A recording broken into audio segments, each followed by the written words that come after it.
ఈ సైడ్ నేను, ఆ సైడ్ ఎవరు? చౌండి ఏది మే ఏడుస్తుందా? అచ్చగమనుడా నిన్ను కాదులే, మనం ఎదుటోళ్ళు నడిపించాలి కానీ మనం ఏడవకూడదు తల్లి. అది ఏం జరిగిందో చెప్పు. నీ మనవరాలు మన ఇంట్లో డ్రైవర్ని గాని ప్రేమించింది. నీ అల్లుడు కూడా దాన్ని సపోర్ట్ చేసి జీవితంలో మొట్టమొదటిసారిగా నోరెత్తాడు. పిడికిలితో బిసిగేస్తా ఆ డ్రైవర్ గాన్ని. నువ్వు ధైర్యంగా ఉండమ్మా. నువ్వు ఆ సైడ్ ఫోన్ పెట్టాయి, ఈ సైడ్ నేను కారెక్కదండా.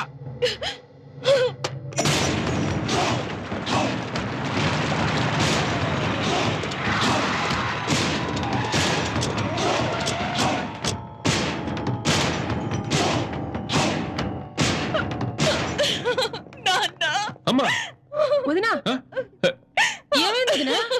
ఏంది మే లేచిపోయిందా చచ్చిపోయిందా? వాళ్ళ నాన్నతో కలిసి హాస్పిటల్కి వెళ్ళింది వాడు చూడటానికి. ఏ హాస్పిటల్ చెప్పమ్మా, బాంబులతో పేల్చేస్తాం. ఒక్కడు బతికినా కూడా మేము మా నాయనకి పుట్టినట్టు కాదు. మీకంత శ్రమక్కర్లేదు, అతనే వచ్చాడు. ఏంటి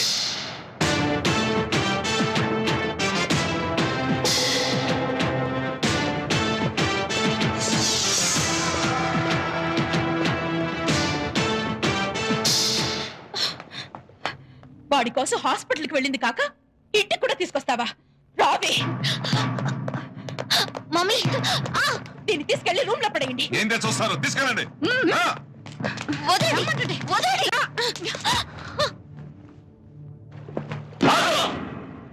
మీకు నాకు డైరెక్ట్ గా ఏ గొడవ లేవు. ఎవడు చెయ్యి దించకపోతే వాడి చెయ్యి ఉండదు.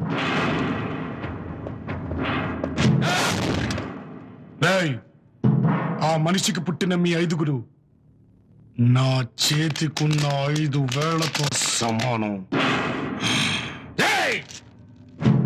పిడికిలితో పిసికేస్తా. ఈ లోపే నిన్ను చిటికెన వేలితో చీరేస్తా. ఊటీ బిళ్ళ ఆట ఆడుకునే వయసులో ఉన్న బొడ్డోడు వీడితో మనకేంటైనా ఫింగర్ మీద బొంగరాలు తిప్పేవాడా కనిపిస్తున్నానా?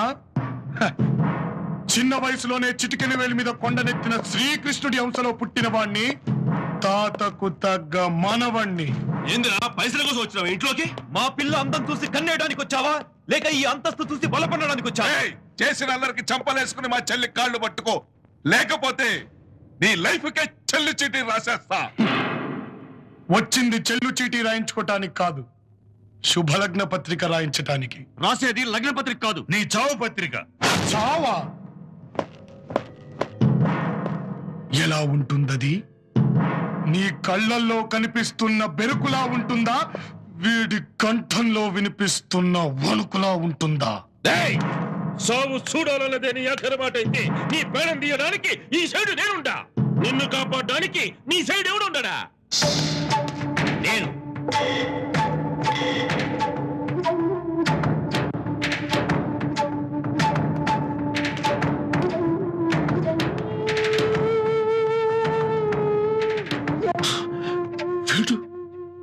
వీడు నీ మనవడా?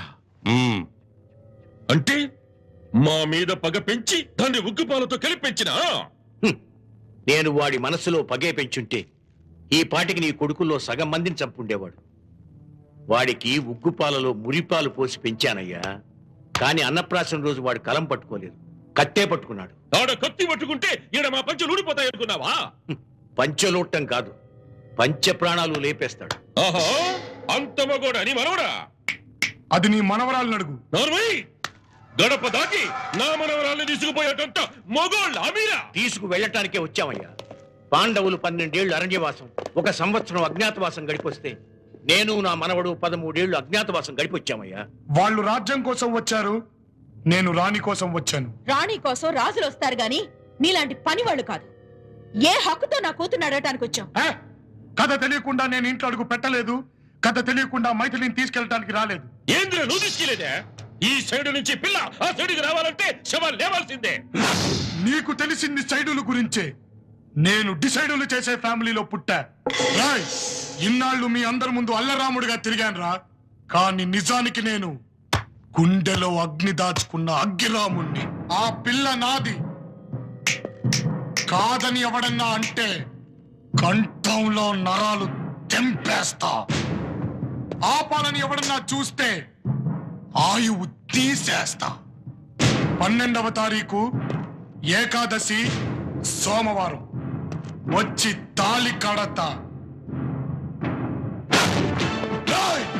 పోలీసుల్ని పిలిపించుకున్నా సరే, మిలిటరీని రప్పించుకున్నా సరే, తోడ కొట్టిన తరువాత వడగాలిలా వస్తా.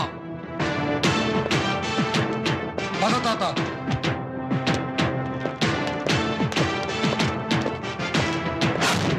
12వ తారీఖు ఏకాదశి సోమవారం. అది నా పెళ్లి ముహూర్తం. పెళ్లి ముహూర్తం. పెళ్లి ముహూర్తం.